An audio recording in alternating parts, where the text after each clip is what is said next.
Bonjour à tous. Bonjour. Pour les derniers, venez vous asseoir, installez-vous, prenez vos aises. Nous sommes ensemble pour 1 heure. Nous allons aborder les technologies disruptives. Donc, le titre de cette conférence est « Demain, quelles technologies disruptent ?» Les métiers traditionnels se voient concurrencés par de nouveaux venus. Comment les entreprises vont-elles s'adapter? Comment casser ses habitudes et faire sauter le plafond de verre? Nous sommes avec 4 spécialistes de ces questions qui ont accepté de participer à ce débat. À ma gauche, Thierry Vallot de FIV Group, Gregorio Ameyugo du CEA List, Manuel Collet de l'Institut Carnot, qui est aussi directeur de recherche au CNRS à l'École centrale de Lyon. Si je me trompe, vous n'hésitez pas à me reprendre. Et Philippe Lubineau du CETIM. Je vais les uns et les autres vous demander de vous présenter de manière un petit peu plus détaillée que ce que je viens de faire. Thierry, vous avez la parole. C'est à vous. Bonjour à toutes et bonjour à tous. Donc, je suis Thierry Vallot, le directeur innovation et digital du groupe FIV. Le groupe FIV est un groupe industriel bicentenaire qui fournit des équipements de production pour 3 grands secteurs d'activité. Les activités que nous appelons de process. Donc, nous fournissons des équipements et des usines pour produire de l'acier, du ciment, de l'aluminium ou du verre, par exemple. Nous sommes également fournisseurs de machines, notamment de machines de rectification et de machines de dépose et d'usinage de composites, notamment pour l'aéronautique et le spatial. Et nous sommes également fournisseurs d'équipements pour ce que nous appelons chez nous le Smart Automation, donc l'automatisation des process industriels, ainsi que les métiers de la logistique et de la distribution. Donc les systèmes de tri, par exemple, utilisés par les sociétés qui font du e-commerce. Et vous, à titre personnel, donc, la notion de technologie disruptive, c'est quelque chose que vous pratiquez dans le cadre de cette entreprise et peut-être aussi avec l'Institut Carnot. Tout à fait. Alors en fait, nous sommes sur chacun de nos marchés en phase de grande transformation. Dans les métiers de process, qui sont des métiers qui mettent en œuvre énormément d'énergie, sont des métiers qui sont fortement impactés par la réduction des émissions et des consommations énergétiques. Dans les métiers de la machine-outil, par l'électrification des véhicules et les mutations dans l'aéronautique, et dans la logistique par le fait que ce sont des métiers en très très forte croissance. Donc nous sommes dans chacune de nos verticales clientes en complète disruption. On va en reparler, on entrera dans le détail de toutes ces questions. Nous avons tout le temps pour le faire. Philippe Lubineau, même exercice. Présentez-vous, qui êtes-vous? Qu'est-ce que vous êtes venu faire ici cet après-midi? Bonjour à toutes et à tous. Donc Philippe Lubineau, je suis directeur de la recherche et des programmes du CETIM, le Centre technique des industries de la mécanique, qui est Institut Carnot. Notre mission à nous, elle est simple. Elle est vraiment centrée sur les technologies. Elle est de développer, dans le cadre d'actions mutualisées et de projets de R&D partenarial, les technologies de demain avec les industries. Et puis d'accompagner l'ensemble du tissu industriel mécanicien dans sa montée en gamme et donc d'intégrer les nouvelles technologies, les briques de l'industrie du futur pour effectivement leur permettre sur leur marché d'avoir des offres qui soient plus compétitives, qui soient disruptives. Gregorio, c'est à vous. Bonjour, je m'appelle Gregorio Ameyugo et je travaille au CEA, au commissariat à l'énergie atomique et aux énergies alternatives. Et plus concrètement dans l'Institut de List, qui est l'Institut du numérique du CEA et qui est également à l'Institut Carnot. Et donc le CEA a été créé en 1945 pour faire de la recherche et pour la transformer dans des réalisations pour l'indépendance énergétique de la France et industrielle. Et donc c'est sur cette partie-là industrielle que nous développons des technologies et que nous les transférons vers l'industrie française.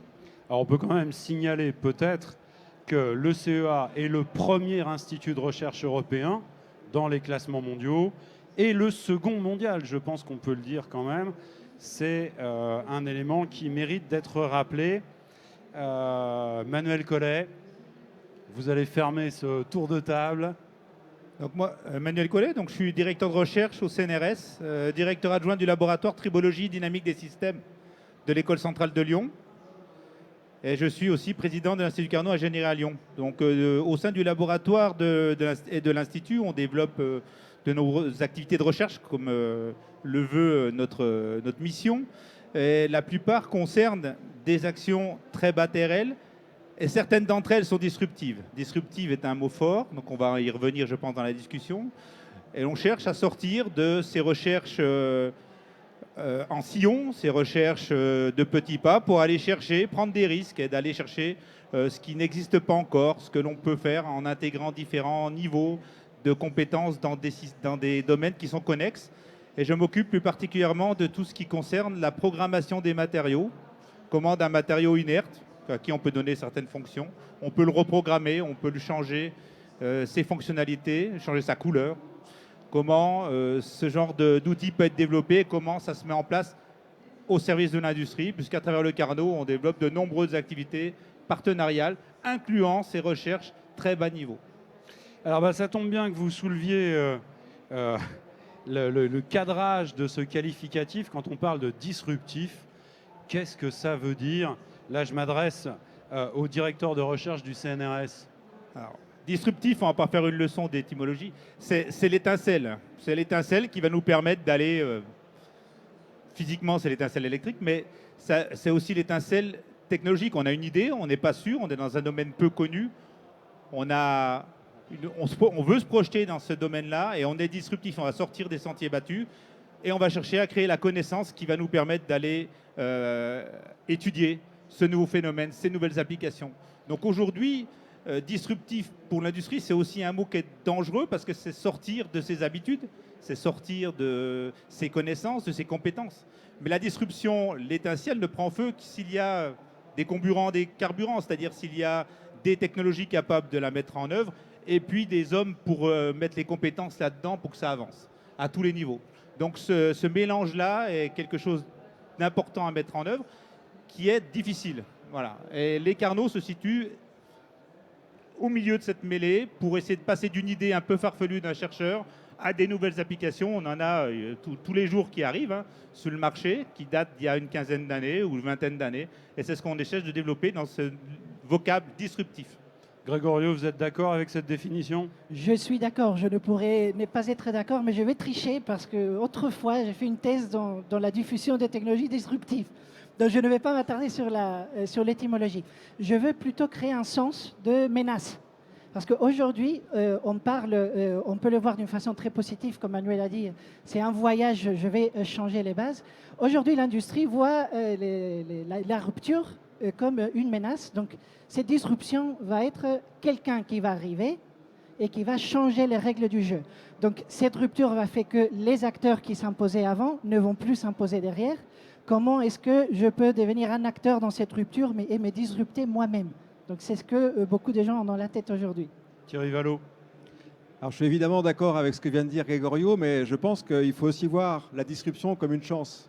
C'est-à-dire que l'entreprise qui se voit disruptée ou qui voit arriver un risque de disruption, le premier temps, c'est qu'elle est évidemment déstabilisée, elle sort de ses bases et de ses repères habituels, mais c'est aussi l'occasion pour elle d'aller vers autre chose, éventuellement de se redéployer et, si elle est agile, avec des dimensions qui peuvent être beaucoup plus grandes que son activité historique.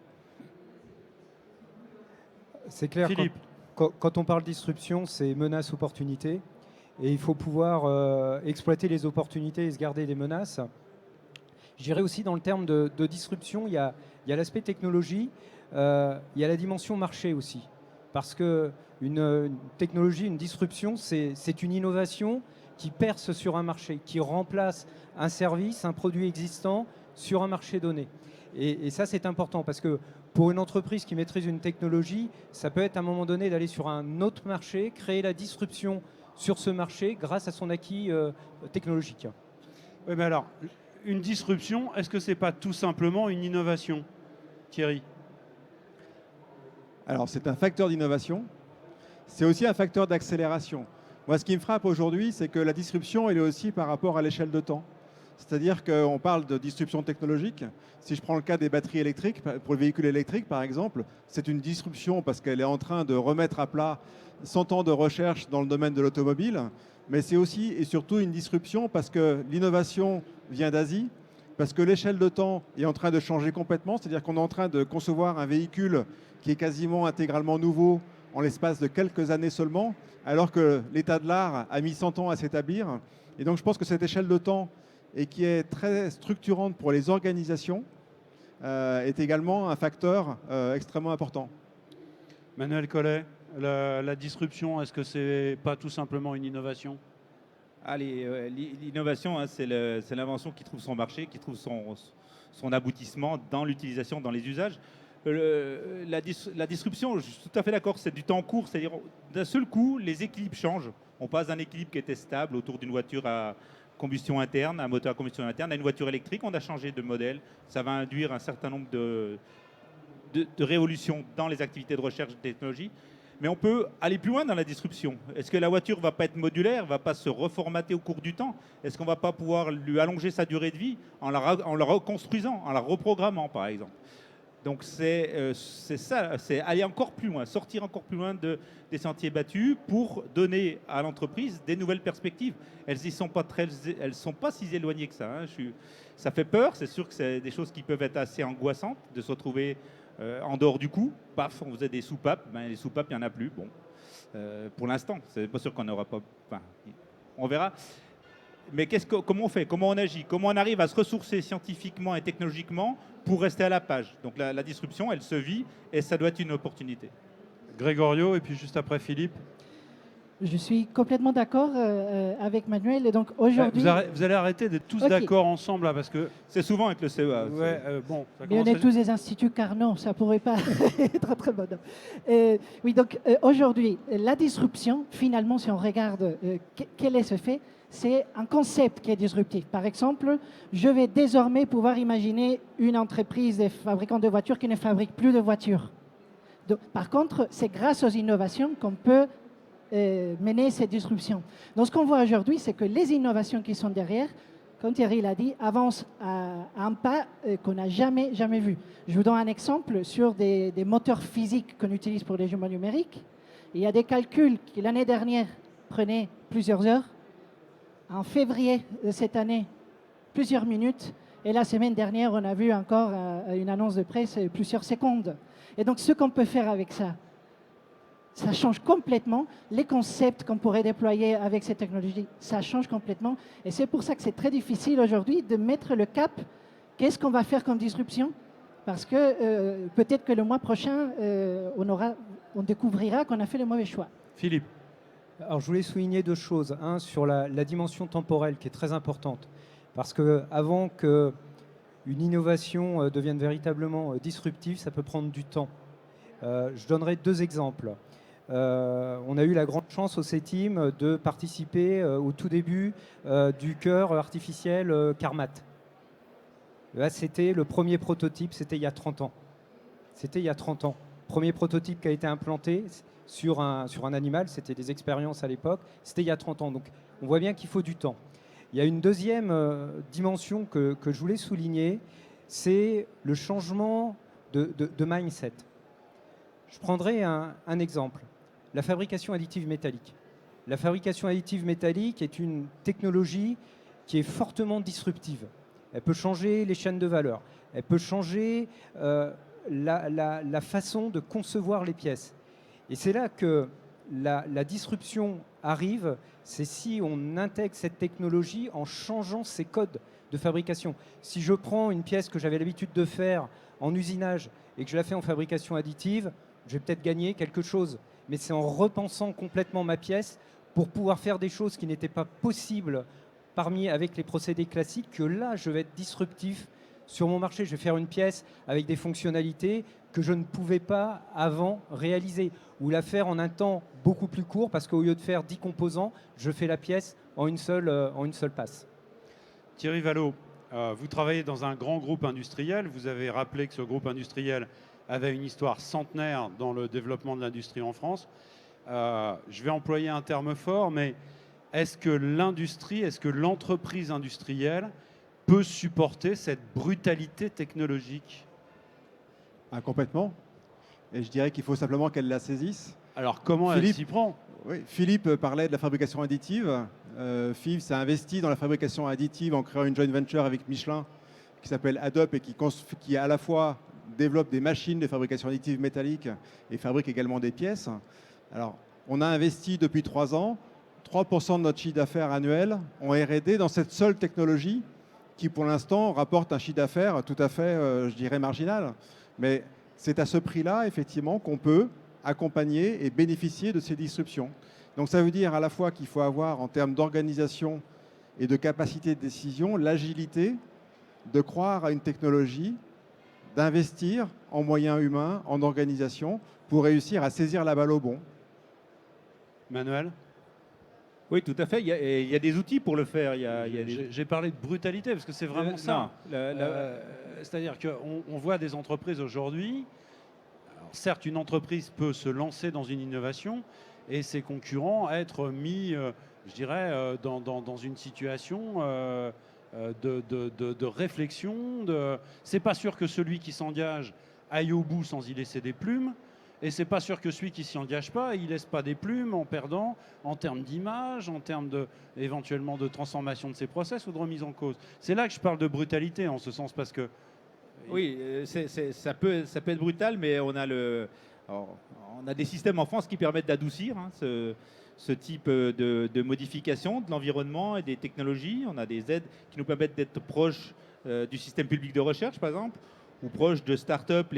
L'outil start-up en France est très développé, permet de tester un certain nombre de technologies. Personnellement, j'en ai monté une il n'y a pas longtemps sur une technologie. On verra comment ça tourne. On peut prendre du risque parce qu'on a une espèce d'assurance qui aide. Et on peut amener à effectuer les transitions qui sont devant nous. Ces transitions, on ne peut pas les prédéfinir. On ne peut pas prédéfinir aujourd'hui ce qu'on aura à faire dans quelques mois ou quelques années parce que la mutation est trop rapide. Donc on était obligé de prendre un peu de diversité. Et cette diversité, c'est un risque qu'il faut savoir prendre. Je pense qu'on n'a pas le choix. Une entreprise n'a pas le choix. Il faut servir des outils dont on a à disposition. Alors Grégorio et tout de suite Thierry juste derrière. Alors là, je vais être un peu plus négatif. Et donc, pour dire que... Vous le vouliez? Oui. Donc, il n'y a pas... donc aujourd'hui, il n'y a pas question. On est dans une période de rupture. Et je pense que la vraie vague, la vraie rupture, j'espère qu'on pourra rentrer un peu plus dans les détails après, on ne l'a pas encore vu arriver, mais elle n'est pas très lointaine. Mais dans une période où il y a plusieurs crises comme ça qui arrivent, il n'y a pas toutes les entreprises qui peuvent survivre. Donc je me rappelle l'historien anglais Neil Ferguson, plutôt écossais, il faut pas se tromper là. Et donc il parlait dans son livre The Tower and the Square, la tour et la place. Dans des périodes de turbulence, les solutions émergent mieux dans des écosystèmes et des réseaux que dans des hiérarchies. Donc on peut avoir tout à fait des entreprises qui ont beaucoup de succès, qui deviennent monolithiques et avec une organisation complexe et difficile à changer. Et ils peuvent avoir accès à toute l'information qu'on voudra et ne pourront pas changer. Et pas toutes les entreprises. Donc là, je vais saluer FIV, qui a justement, elle est encore en vie depuis les années 1830 et qui a toujours eu une approche qui est plus flexible, plus écosystème, plusieurs unités dans lesquelles on peut se renouveler de façon constante. Oui, je vais rappeler un élément qui est presque emblématique, c'est presque entre guillemets une tarte à la crème, mais on se rappelle tous de l'histoire de Kodak qui était la 2e ou 3e capitalisation mondiale et qui en 18 mois s'est écroulée et a été quasiment balayée du marché.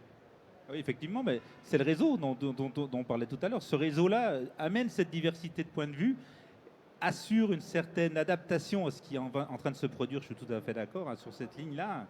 Et il faut s'en servir. Voilà. Et voir des géants comme Kodak tomber parce qu'ils n'ont pas su voir, ou LIP, il y a quelques LIP en 74 à Besançon par exemple, c'était le même problème. Ils n'ont pas su voir la montre à quartz et ils sont morts.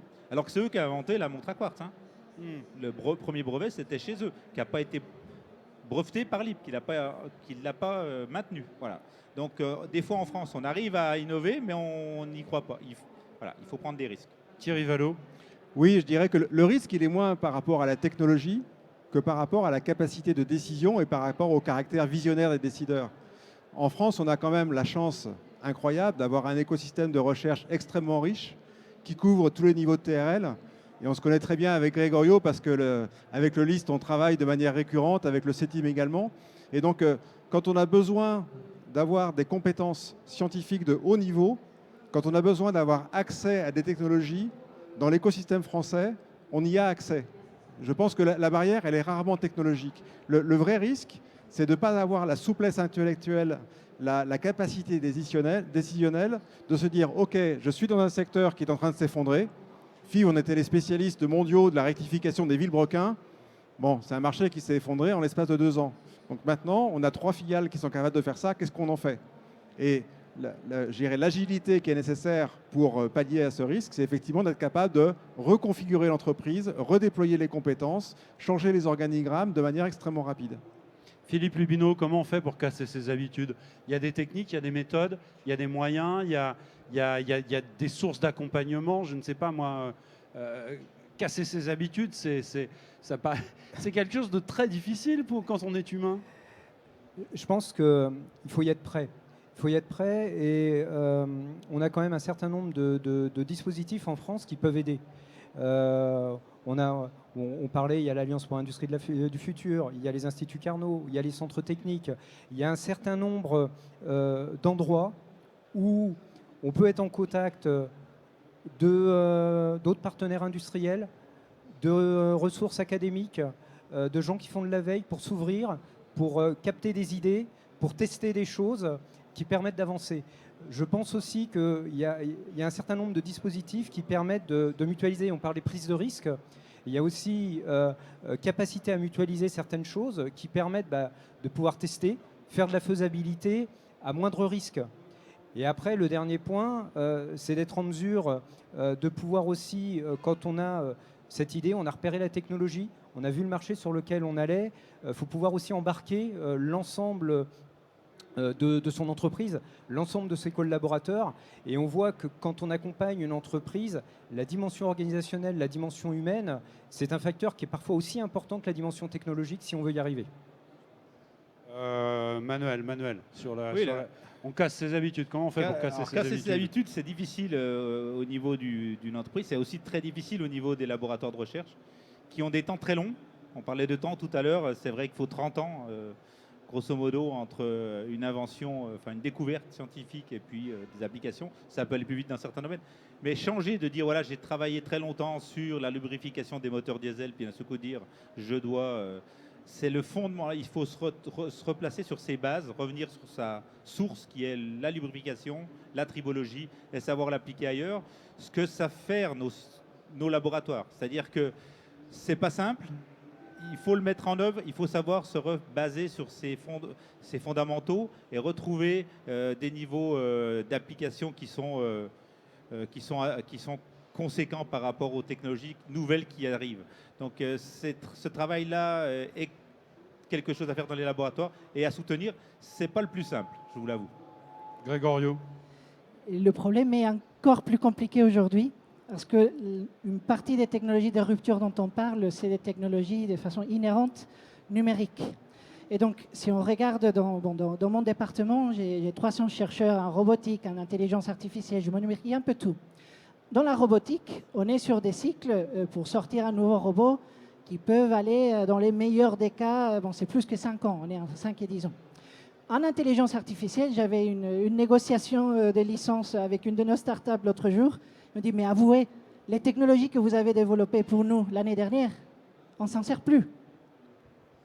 Donc, on est sur une quantité de cycles différents qui doivent se rejoindre à un moment donné pour sortir un produit et des choix à faire à chaque fois pour l'amener sur le marché. Et qu'est-ce qu'il en sera quand le matériau deviendra lui-même le robot avec des soft materials qui vont être pilotables, programmables? Donc, on est constamment dans l'avancée qui s'accélère et c'est disruptif à tous les niveaux, même au niveau de la recherche. Voilà. Philippe. Oui, moi je rejoins complètement. Souvent, on associe disruption à numérique. Alors, le numérique est une source de disruption. Mais dans l'industrie, si on oublie les fondamentaux, les matériaux, les procédés, on passe à côté. On passe à côté de beaucoup de choses. Et c'est dans l'hybridation qu'on trouvera la solution.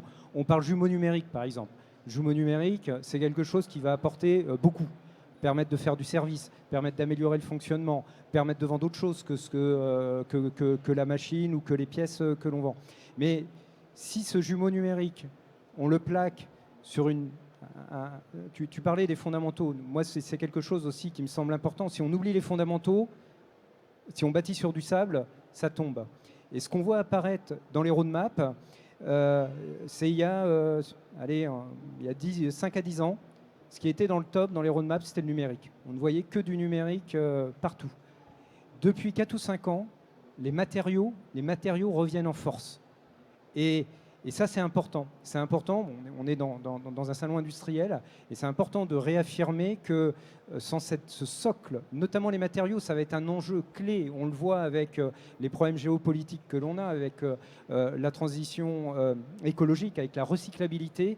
Ça va être un domaine où il va y avoir, dans les années qui viennent, des disruptions phénoménales avec les matériaux. Alors là, vraiment, je peux faire couler de l'eau à ton moulin parce que c'est exactement ce qu'on observe au niveau de la recherche et des publications. Aujourd'hui, les recherches sur les matériaux avancés, les matériaux composites, mais composites au sens multi-échelle. On peut faire de la nacre, on peut faire des matériaux qui sont à la fois durs et flexibles, on peut faire des matériaux qui changent de rigidité sous différents stimuli. On peut faire des choses qui changent de couleur, de forme, qui pilotent des ondes, qui rendent les ondes... on peut faire des diodes vibratoires. Et tout ça, c'est parce qu'on a fait des énormes progrès sur les matériaux apportés par la fabrication additive. C'est-à-dire on est à la conjonction d'une espèce d'hybridation technologique qui offre de nouvelles potentialités et qui nous offre à nous, chercheurs, alors un univers très nouveau à explorer et forcément, in fine, des nouvelles technologies qui vont allier le numérique, sans aucun doute. Donc on va hybrider tout ça, et là on va voir vraiment de la disruption. Alors, moi j'ai quand même une question qui est liée à une inquiétude, parce que on parle de s'adapter, on parle d'agilité, on parle d'avoir une capacité de remettre en question un certain nombre de choses. Est-ce que c'est pas un terrain de jeu pour des très grands groupes qui ont des moyens financiers colossaux et quelque part des PME ou des ETI qui vont peut-être rester sur le chemin, au bord de la route, Grégorio? Alors là, je veux apporter une lueur d'espoir. Parce que ce qu'on a vu tout d'abord, et bon, j'en reviens de façon têtue au numérique, c'est d'abord les GAFAM. Ça fait 10 ans que les GAFAM vont parler à tous les grands groupes.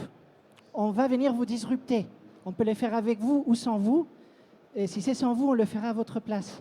Et par contre, j'ai beaucoup de squelettes dans l'armoire que je peux sortir pour montrer comment ils se sont heurtés aux réalités de chaque domaine. Donc dans la voiture autonome, on a vu des épisodes très intéressants. À la fin, ça revient dans les entreprises, j'ai envie de dire classiques, ceux qui maîtrisent leur métier. Mais par rapport à ce qui arrive maintenant, donc on se dit, bon, soit on est un très grand groupe, soit on ne pourra pas gérer. Eh bien, pas tout à fait. Parce que la prochaine rupture qu'on est en train de vivre maintenant et qu'on ne voit pas encore tout à fait, c'est une rupture qui est très similaire à 1978, quand l'ordinateur personnel est arrivé. C'est pas une rupture qui vient d'une technologie, mais du fait qu'on arrive maintenant à avoir un certain nombre de technologies qui convergent, qu'on est capable d'intégrer et d'encapsuler. Un exemple très bête, un robot qu'il ne faut plus programmer, mais qui est capable de faire des tâches complexes. Et ça, pour une PME qui n'arrivera pas à embaucher un expert en données, en intelligence artificielle et d'autres, ça peut leur permettre de retrouver une agilité, une compétitivité qu'ils n'auraient pas pu jusque-là. Thierry Vallot?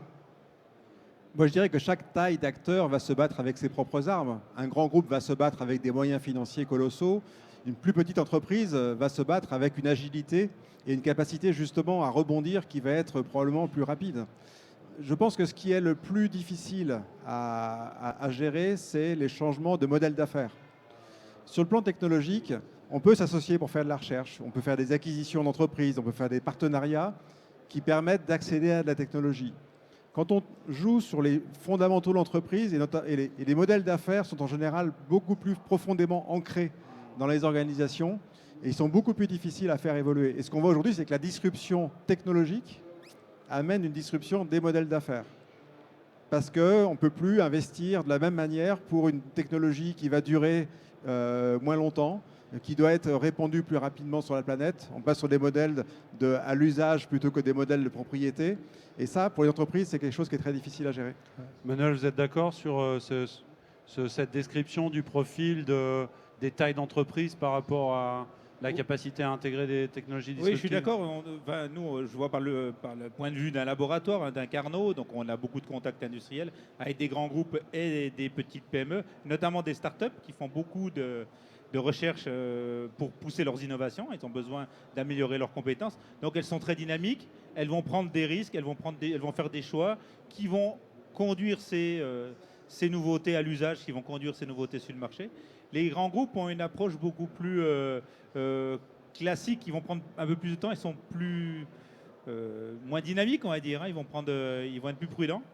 Mais ça n'empêche qu'avec les moyens qui leur sont donnés, parce qu'ils ont des moyens colossaux au niveau financier, ils ont aussi des accès à des supports européens que sont plus difficiles à atteindre pour les startups, vont pouvoir monter des programmes pour essayer de stabiliser ces nouvelles technologies, pour mettre un espèce de temps de retard, une espèce de temps de relaxation, parce qu'on est entre scientifiques, là, dans le système, pour éviter justement les chocs qui peuvent être trop importants. C'est pour ça que SAE, par exemple, propose des choses.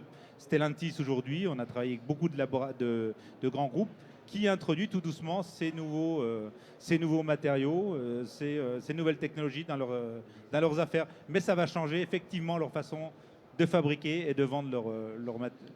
Alors, Thierry, Philippe. Oui, pour compléter, je pense que la taille peut être une question. Ce qu'il faut, c'est l'accompagnement qui va avec. Et nous, c'est notre métier d'accompagner les PMI dans ces démarches. Et je pense qu'il y a 2 points importants.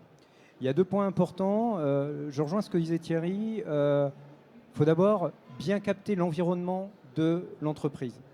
Parce qu'on a trop vite fait de faire un raccourci et d'aller vers la technologie. Il faut d'abord voir comment se positionne l'entreprise sur sa chaîne de valeur. C'est quoi ses clients? C'est quoi ses capacités de rebondir? C'est quoi ses compétences en interne? Où est-ce qu'elle peut aller? Ça va être quoi le chemin à parcourir? Ça, c'est le premier point. Une fois que ce diagnostic est fait, ce 360 est fait, là, on peut orienter vers les technologies qui lui permettront d'atteindre la cible. Et ce qui est important à la fin, c'est ce que nous, on appelle l'accompagnement sur les derniers kilomètres. C'est de pouvoir emmener l'entreprise jusqu'au bout pour lui permettre d'intégrer les éléments technologiques, de former les personnels. J'insiste énormément là-dessus, peut-être qu'on aura l'occasion d'y revenir, mais la dimension des compétences est très très importante pour que ça puisse être transformé en succès et ne pas prendre en compte que la dimension technologique. Alors, Oui, Thierry. Oui, et juste pour rebondir sur ce que fait très bien le CETIM, effectivement, sur cette phase de diagnostic, le fait de comprendre finalement quelles sont les racines, quel est le cœur de l'entreprise avant de parler de transformation. Et après, effectivement, on voit face à la disruption, qu'est-ce qui va être cassé, qu'est-ce qui est effectivement rapidement obsolète, et puis quel est le cœur sur lequel on peut reconstruire en fait. Alors, Oui, il faut trouver ses bases, revenir aux fondamentaux, puis adapter effectivement. Voilà. Je vais faire une aparté. Hier, on avait un débat sur la stratégie française qui se développe autour de l'hydrogène. On est typiquement dans des technologies disruptives, et je vais vous demander non pas de parler de ça, mais de réagir sur le comportement que les entreprises peuvent adopter. Il y avait une application que j'ai découverte hier, pendant ce débat, l'idée qui était de dire on va prendre de l'hydrogène gaz qu'on aura fabriqué et on va s'en servir pour décarboner l'acier dans les aciéries, et on va comme ça, de cette manière, décarboner une production et la rendre beaucoup plus durable et se débarrasser d'une source de pollution. Alors effectivement, c'était très intéressant, mais quand on pense à ça, hier, on se rendait compte qu'il y avait toute une chaîne d'entreprises qui, à différents points de la production, du transport, du stockage, de l'exploitation à la fois aussi bien de l'hydrogène et de la manière de l'exploiter à l'intérieur des aciéries, par exemple, il y avait des transformations qui étaient des transformations en chaîne. Il y avait, je ne sais pas, il y avait 4, 5 ou 6 acteurs qui avaient des métiers différents qui d'un seul coup étaient impactés, avec bien sûr une chaîne de valeur, des coûts à intégrer qui se baladaient. Et comment est-ce que on peut, ce sur quoi je veux vous faire réagir, c'est est-ce que quand on parle de disruption, il ne faudrait pas penser quelque chose dans lequel nos amis d'outre-Rhin sont assez passés maîtres, un art dans lequel ils sont assez passés maîtres, qui est la capacité à inventer des réseaux d'exploitation, des réseaux de mise en exploitation et d'utilisation.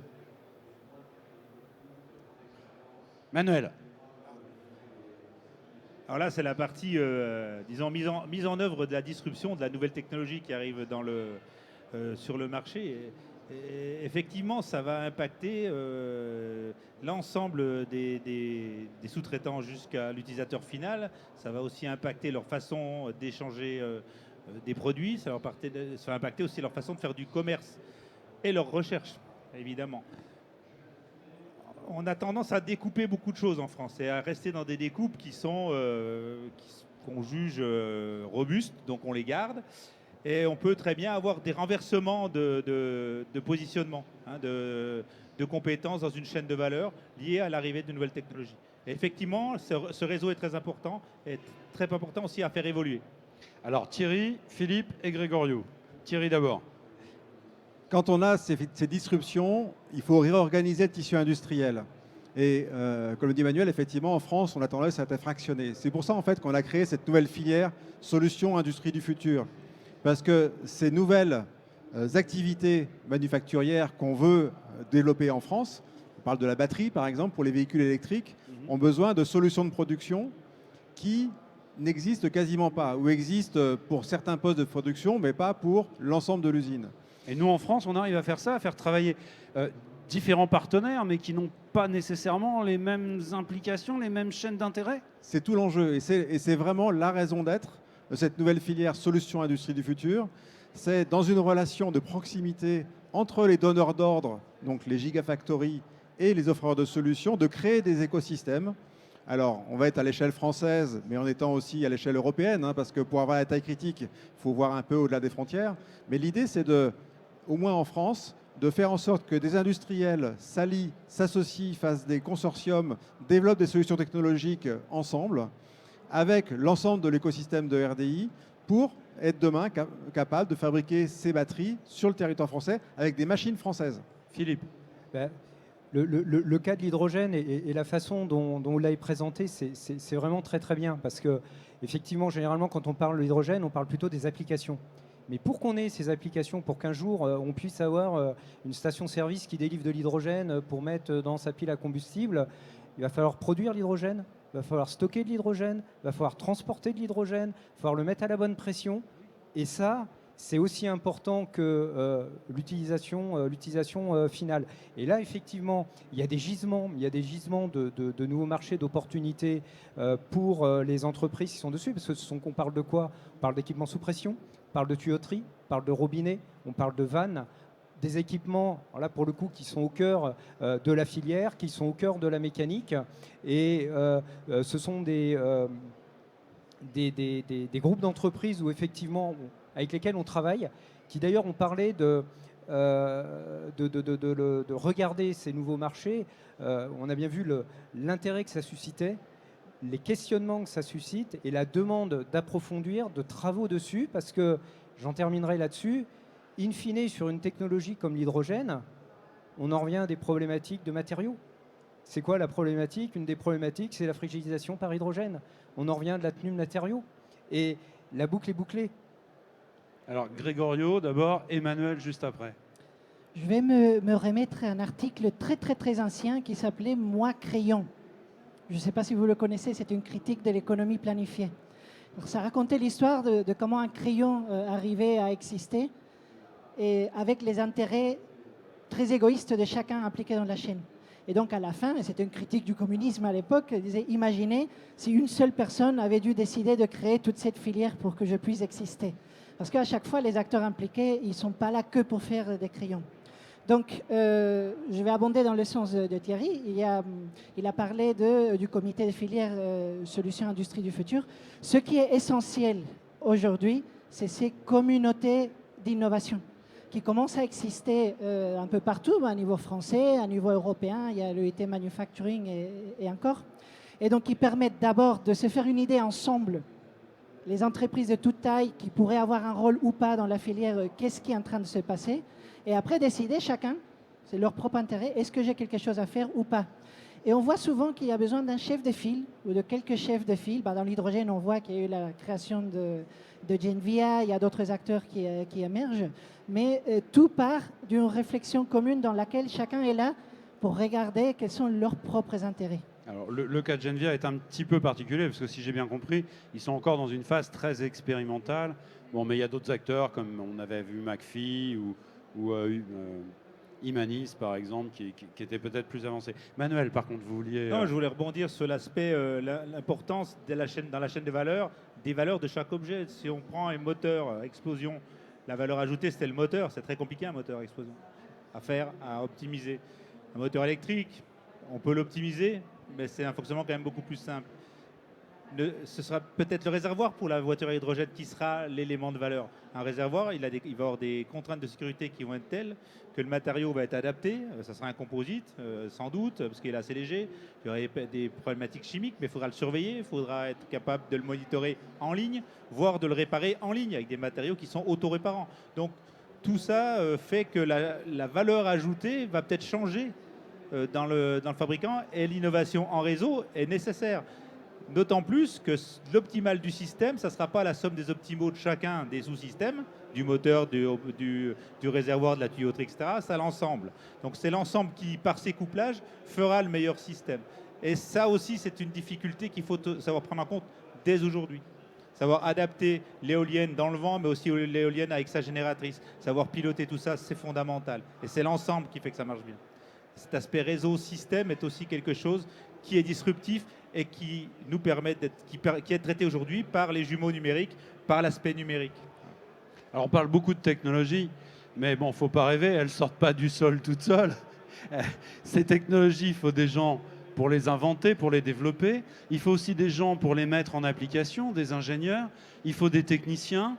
Il va falloir aussi penser aux opérateurs qui ont pris des habitudes de travail. Enfin, c'est vrai aussi à tous les étages, c'est vrai aussi peut-être pour des ingénieurs, hein, même pour des concepteurs.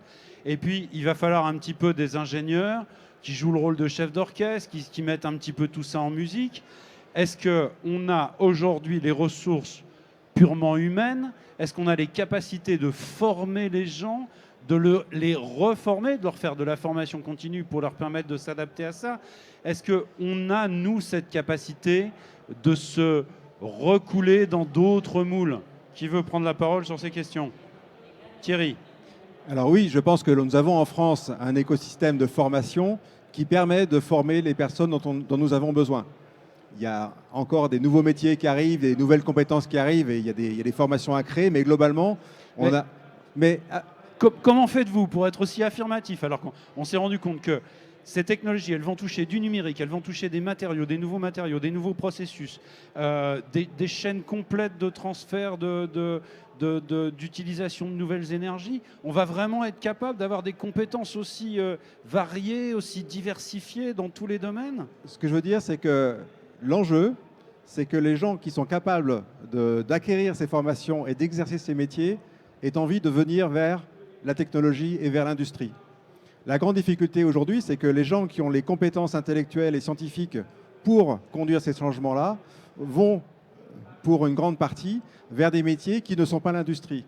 Et je dirais que notre mission, et c'est une des raisons pour lesquelles je crois qu'on est tous impliqués dans ces tables rondes, dans ces organisations professionnelles, c'est aussi de mettre en valeur l'industrie. C'est la mission première de l'Alliance Industrie du Futur, c'est de faire en sorte que les gens comprennent l'intérêt des métiers de l'industrie et aient envie d'y venir. Philippe. Je partage complètement et ça c'est un vrai verrou. C'est un vrai verrou, c'est d'avoir l'ensemble des compétences disponibles en qualité, ça il n'y a pas de souci, mais c'est en quantité. Et puis il va falloir les avoir en même temps. Il va falloir les avoir en même temps et surtout les avoir, il faut qu'il y ait véritablement un appel d'air vers l'industrie, notamment des jeunes, pour qui parfois l'industrie c'est pas quelque chose disruptif, c'est pas quelque chose de technologique, alors que il suffit de se promener dans les allées, c'est très disruptif, c'est très haute technologie et sans l'industrie, il n'y a plus rien, quoi. Les autres éléments n'existent pas. L'industrie, elle est au cœur. Et c'est vrai que ça va être une vraie bataille parce que si on veut que notre industrie continue à être compétitive, qu'on puisse continuer à avoir de l'innovation à disrupter, il faut qu'on soit en capacité d'attirer tous ces jeunes, notamment on revient sur le numérique, sur tous les métiers du numérique, il faut qu'ils viennent en masse dans l'industrie pour apporter ces compétences, les hybrider avec les compétences de base pour pouvoir disrupter correctement. Alors Manuel, vous intervenez à l'École centrale de Lyon, donc j'imagine que vous êtes, je dirais, particulièrement touché sur l'idée, par exemple, d'amener les jeunes vers les métiers industriels, des métiers que peut-être ils ne regardent pas en premier.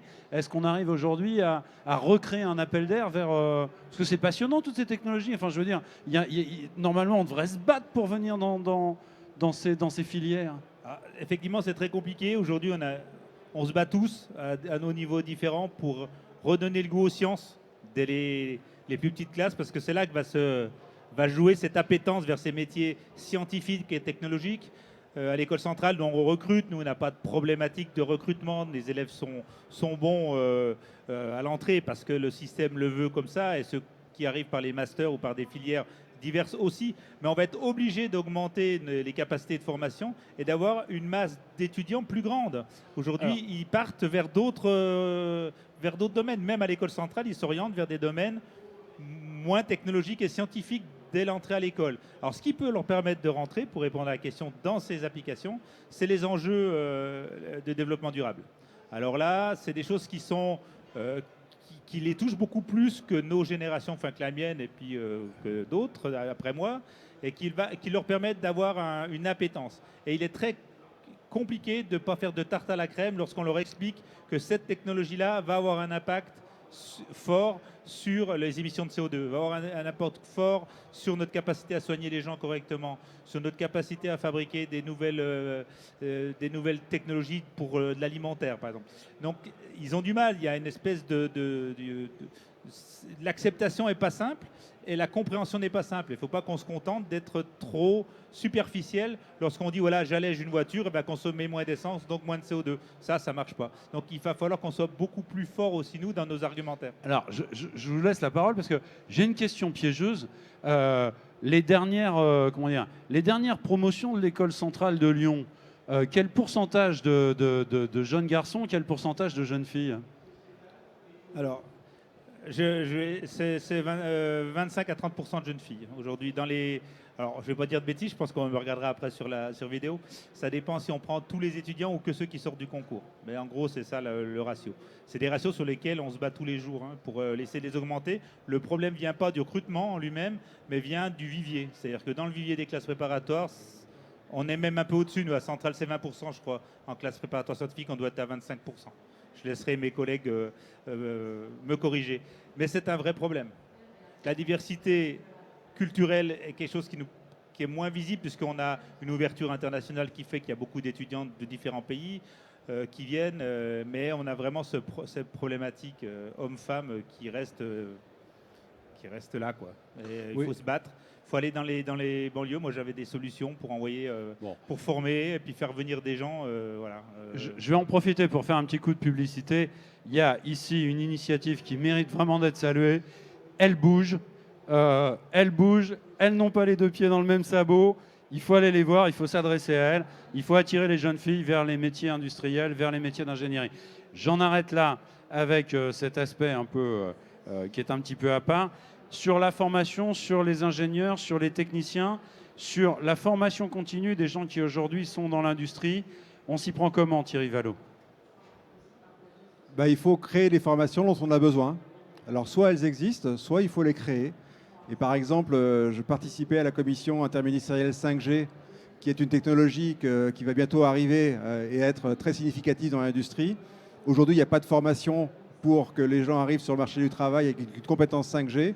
Les gens dans nos bureaux d'études n'ont pas cette compétence. Et bien, on est en train de créer, avec des écoles d'ingénieurs, une formation pour à la fois la formation initiale et la formation continue, afin que cette nouvelle technologie soit connue et qu'on soit en mesure de la mettre en œuvre. Grégorio, un mot sur cette question? Oui, oui, tout à fait. Et pour moi, ce qui va être critique dans la formation maintenant, c'est qu'elle va devoir être beaucoup plus fluide, continue et courte. Donc il faut être capable d'imaginer, il faut des compétences quand on rejoint le marché du travail, mais il va falloir se réinventer beaucoup plus souvent et acquérir des compétences beaucoup plus souvent.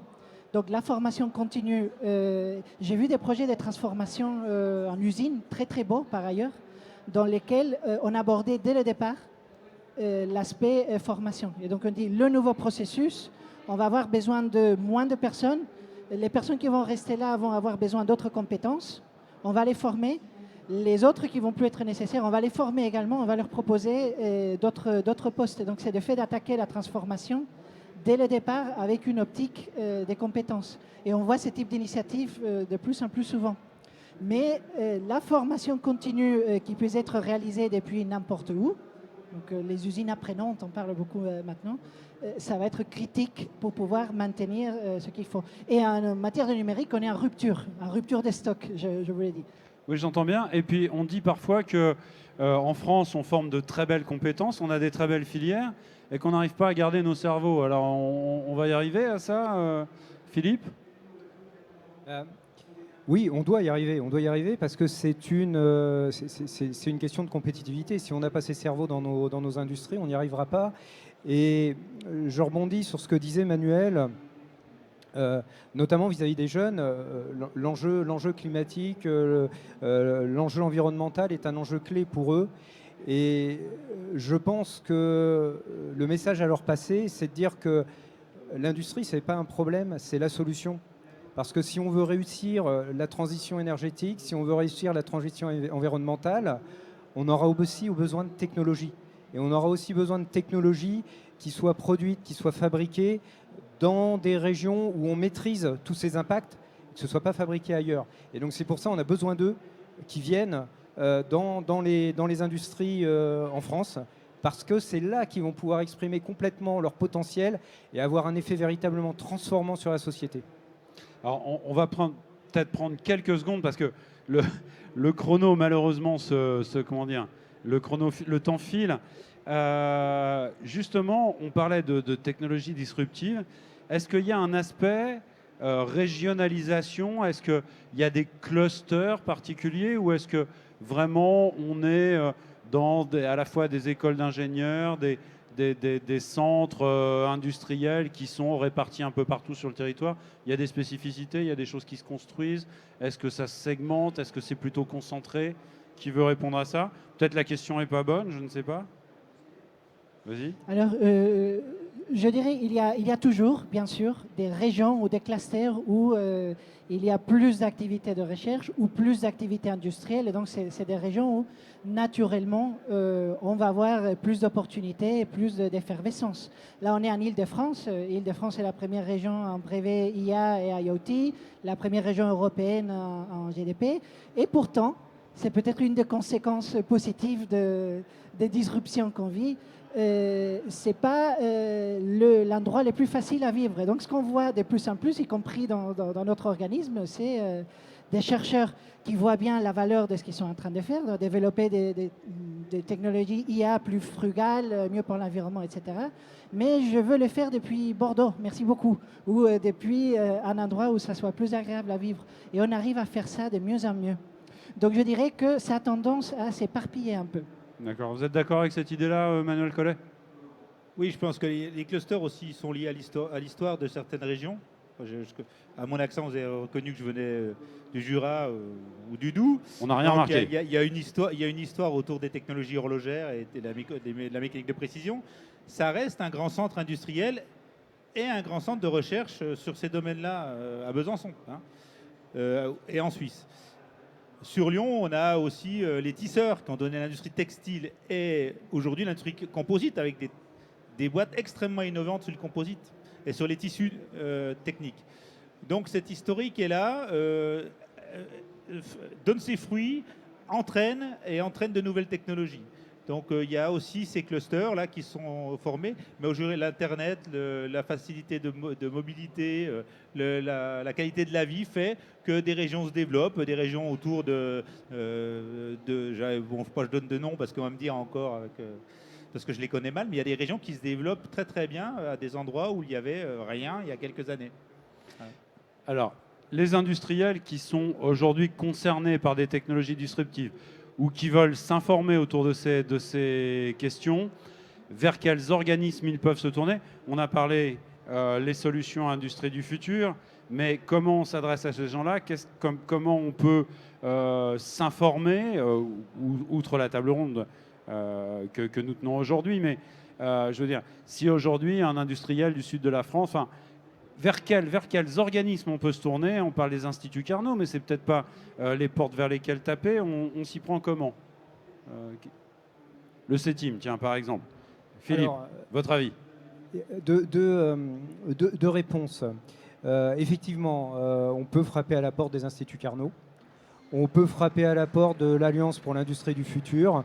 On peut frapper à la porte des centres techniques industriels. C'est autant de structures et on voit, c'est interconnecté. Si on est là tous ensemble, on se connaît, on se croise.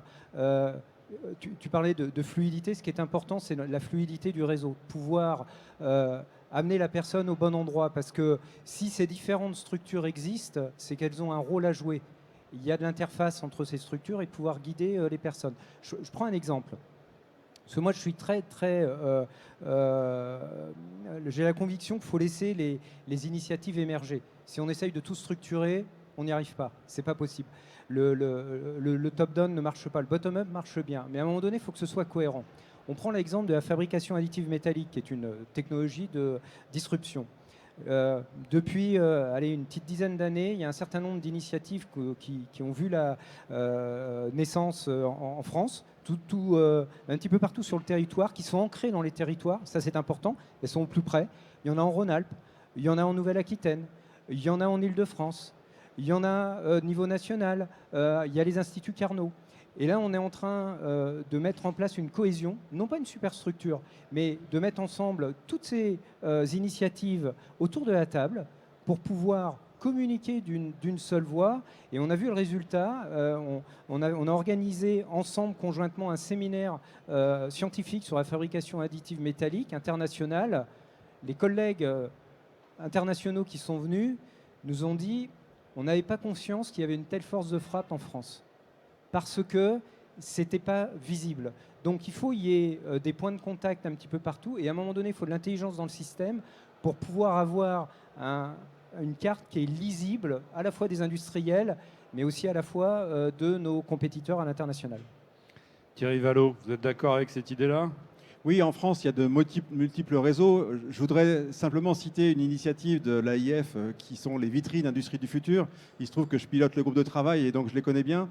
Chacune de ces vitrines Industrie du futur a été disruptée dans son marché et y a répondu, ou a elle-même décidé de changer de référentiel. Et donc aujourd'hui, on a 108 vitrines labellisées. C'est autant d'exemples d'entreprises qui ont réussi un projet de transformation en profondeur. Et le réseau de ces vitrines aujourd'hui, c'est vraiment un bon réseau que les entreprises peuvent contacter pour trouver de l'inspiration, trouver des contacts et rentrer dans cette grande famille de la French Fab et de l'industrie française. Alors, vous pouvez aussi contacter les grands instituts de recherche CEA, SNRS qui seront un plaisir de vous orienter aussi.